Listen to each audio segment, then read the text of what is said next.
আজকে আমি তোমাদের সাথে শেয়ার করব আমার স্বপ্ন পূরণের একটি গল্প। দিনটা ছিল 4 সেপ্টেম্বর।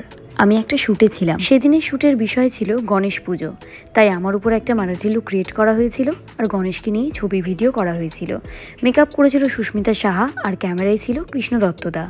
এই দুজন মিলে সেদিনের শ্যুটটা কমপ্লিট করেছিল।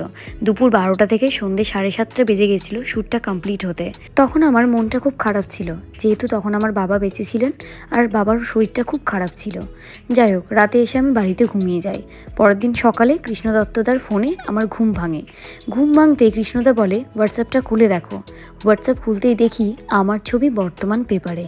এটাই আমার কাছে অনেক বড় পাওয়া। স্বপ্ন পূরণের লিস্টে এটাও ছিল, তাই এই আনন্দের সময়টা আমি তোমাদের সাথে গল্পের মাধ্যমে শেয়ার করলাম। পেপারের ছবি ভিডিওটি শেষে দিয়েছি, দেখে জানিও কেমন হয়েছে। যদি ছবিগুলো ভালো লাগে তাহলে আমাকে কমেন্ট করে জানিও। সবাই ভালো থেকো, টাটা।